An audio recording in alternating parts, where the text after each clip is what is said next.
ایک دفعہ کا ذکر ہے کہ کسی گاؤں میں ایک بوڑھی عورت رہتی تھی۔ اس کا صرف ایک ہی بیٹا تھا۔ شوہر تو بہت عرصہ پہلے اس دنیا سے رخصت ہو گیا تھا، اور تب سے ہی اس بوڑھی عورت کی زندگی اپنے بیٹے سے شروع ہو کر اسی پر ختم ہوتی تھی۔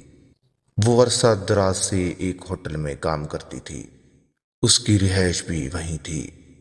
وہ اس قدر اچھا پیزا بناتی تھی کہ لوگ دور دور سے اس کے ہاتھ کا پیزا کھانے کے لیے آتے تھے۔ اس وقت بھی اس کا بیٹا اسکول گیا تھا اور وہ ہوٹل کے کچن میں کھڑی اپنا کام کر رہی تھی کہ اچانک اسے اپنے پیچھے سے کسی کی آواز سنائی دی، میڈم پیزا ملے گا؟ اسی وقت غالباً صبح کے 9 بجے کا وقت تھا۔ بوڑھی بطور نے پیچھے مڑ کر دیکھا تو ایک خوبصورت لڑکی کھڑی۔ یہ حلیہ اور بول چال سے اس گاؤں کی تو نہیں لگ رہی تھی، شاید کوئی مسافر ہو۔ بطول نے سوچا اور اسے اس بات میں سر ہلاتے ہوئے کہا، آپ کو پیزا مل تو جائے گا، مگر اس کے لیے آپ کو تھوڑا انتظار کرنا پڑے گا۔ بطول کی بات سن کر اس لڑکی نے مسکراتے ہوئے کہا، کوئی بات نہیں، میں انتظار کر لوں گی، بس آپ جلدی سے مجھے بہترین سا پیزا بنا دیں۔ اس لڑکی کی باتوں سے شوخی جھلک رہی تھی۔ بطول دھیرے سے مسکرا دی اور پیزا بنانے لگی۔ وہ بڑی دل جمی کے ساتھ پیزا بنانے میں مصروف تھی۔ کچھ دیر بعد بطول پیزا لے کر اس لڑکی کے پاس آئی تو اس کے ساتھ ایک ادھیڑ عمر آدمی بیٹھا تھا۔ شاید دونوں باتوں میں کافی تلخ کلامی ہوئی تھی، اس لیے بطول کو اس لڑکی کا منہ کچھ اترا سا محسوس ہوا تھا۔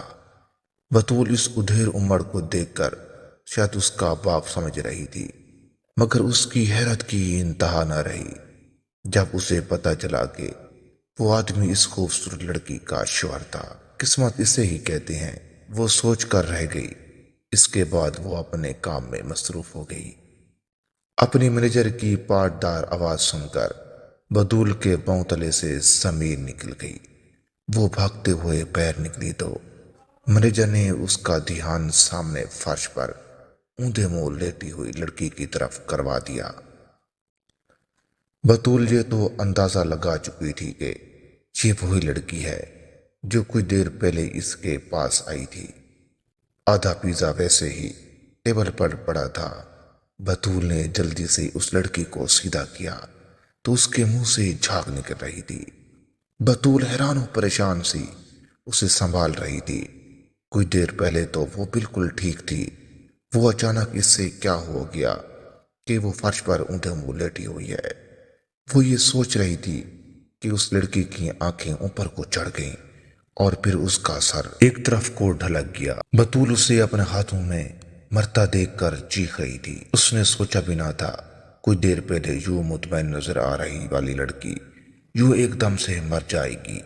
مینیجر بھی کافی پریشان ہو گیا تھا، چونکہ سردیوں کے دن تھے اور ابھی تک دھند کا ایک راج تھا۔ بطول جی کون ہے اور اس کی یہ حالت؟ مینیجر کی بات سن کر بطول نے مینیجر کو سارا بات بتا دی اور اس کو سارا واقعہ سنا دیا۔ اس سے پہلے کہ مینیجر کچھ بولتا، ان دونوں کو پیچھے سے وہی شخص جو کہ لڑکی کا شوہر تھا وہ نظر آیا، جو کہ خاموش کھڑا مسکرا رہا تھا۔ مینیجر تو اسے نہیں پہچانتا تھا، مگر بطول نے اسے فوراً پہچان لیا تھا۔ سر، یہی ہے وہ شخص، یہ لڑکی کچھ دیر پہلے اسی کے ساتھ بیٹھی تھی۔ مجھے لگتا ہے کہ اس لڑکی کو مارنے میں اس کا ہاتھ ہے، ہمیں فوراً اسے پولیس کے حوالے کرنا چاہیے۔ بطول نے تیزی سے کہا۔ اسے لگ رہا تھا جیسے بطول کی بات سن کر وہ آدمی ڈر جائے گا، مگر ایسا کچھ نہیں تھا۔ وہ بڑی ریلیکس انداز میں کھڑا مسکرا رہا تھا۔ مینیجر اور بطول نے ایک دوسرے کو دیکھا، جیسے وہ سوچ رہے ہوں کہ یہ آدمی پاگل تو نہیں۔ تم دونوں یہی سوچ رہے ہو تاکہ میں پاگل ہوں جو تم لوگوں کی باتوں کو سیریس نہیں لے رہا۔ تو میں تم کو بتا دوں، ایسا کچھ نہیں ہے، میں بالکل نارمل ہوں۔ تم دونوں شاید میری طاقت سے واقف نہیں ہو۔ سیٹھ عالم کا نام ہے اس شہر میں، یہ میری بیوی تھی جس سے میں نے جتنی وفا کی، اس نے مجھے اتنا ہی دھوکہ دیا، اس لیے میں نے اسے مار دیا۔ اب تم لوگوں کو میری مدد کرنی ہوگی۔ اس لاش کو جلد سے جلد ٹھکانے لگانا ہوگا، اس سے پہلے کہ یہاں کوئی آئے۔ وہ آدمی جو کہ اپنا نام سیٹھ عالم بتاتا تھا، اس نے اپنی پوری بات کہہ کر سوالیہ نظروں سے ان کی طرف دیکھا۔ مگر ہم ایسا کیوں کریں گے؟ ہم تمہیں پاگل نظر آ رہے ہیں۔ تم نے قتل کیا ہے اور اس کی سزا تمہیں ضرور ملے گی۔ بطول جو کہ ساری بات جان کر بہت غصے میں آ گئی تھی، اسے جواب دیا تو وہ شخص بھی غصے میں آ گیا۔ تو لوگ پیار کی زبان تو سمجھتے ہی نہیں۔ میں نے سیدھے طریقے سے بات کی مگر تم دونوں کو سمجھ نہیں آئی۔ اب میں تم کو اپنا اصل روپ دکھاتا ہوں۔ میں یہ ثابت کر دوں گا کہ یہ زہریلا پیزا تھا جس کو کھا کر میری جان سے پیاری بیوی کی جان چلی گئی۔ تم دونوں جانتے نہیں، یہ خبر جیسے ہی پورے شہر میں پھیل گئی، تم دونوں کو خاتون پاتال سے بھی نکال کر سزائے موت یا عمر قید سنا دے گا، اور یہ سامنے موجود پیزا جو کہ میں زہریلا ثابت کر دوں گا تم دونوں کی زندگی بدل دے گا۔ اس آدمی کی بات سن کر دونوں کے چہروں کے رنگ ہی اڑ گئے۔ وہ شخص ان کی سوچ سے بھی زیادہ شاطر تھا۔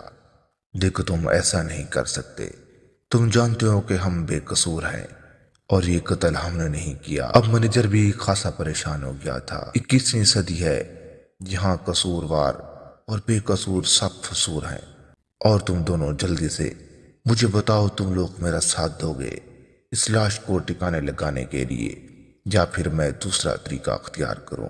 میرے پاس وقت نہیں ہے، مجھے جلدی سے اپنا کام کرنا ہے، اور تم دونوں اپنا فیصلہ بتاؤ۔ انہیں فیصلہ کرنے میں شدید دشواری ہو رہی تھی۔ دونوں نے نہ چاہتے ہوئے بھی اس آدمی کے حق میں فیصلہ کیا تھا۔ اس وقت دونوں اس آدمی کے ساتھ گاڑی میں اس کی بیوی کی لاش لا کر جا رہے تھے۔ دونوں دل سے اس جرم میں اس کا ساتھ نہیں دینا چاہتے تھے، مگر اپنے اپنے گھروں کو بچانے کے لیے انہوں نے یہ فیصلہ کر لیا تھا۔ بطول کے سامنے اس کا معصوم بیٹا تھا جو کہ باپ کی شفقت سے تو محروم تھا۔ اب وہ نہیں چاہتی تھی کہ وہ اس سازش میں شریک ہو کر بیٹے کو ماں سے بھی محروم کر دیا جائے۔ کچھ ہی دیر میں وہ گاؤں اور شہر سے دور ایک نہر کے قریب پہنچ گئے، اور پھر بطول کی آنکھوں کے سامنے انہوں نے ملا کر اس لڑکی کو نہر میں گرا دیا۔ 1 منٹ میں وہ نہر کی موجوں کے ساتھ بہہ گئی تھی۔ بطول نے مارے خوف کے اپنی آنکھیں بند کر لی۔ بس آج سے تم لوگ بھول جاؤ کہ کبھی یہ منظر تم دونوں نے دیکھا تھا، اور میری شکل غور سے دیکھ لو۔ میں کہیں نظر بھی آ جاؤں تو پہچاننا مت۔ میری سوشل لائف میں تم جیسے لوگوں کی کوئی جگہ نہیں ہے۔ دونوں نے اسبات میں سر ہلایا اور اس کے بعد ان کے راستے جدا ہو گئے۔ بطول اور منیجر کا دماغ سائیں بائیں کر رہا تھا۔ نہ چاہتے ہوئے بھی آج ان کے دل پر بہت بوجھ تھا۔ آج کا دن بہت بھیانک تھا۔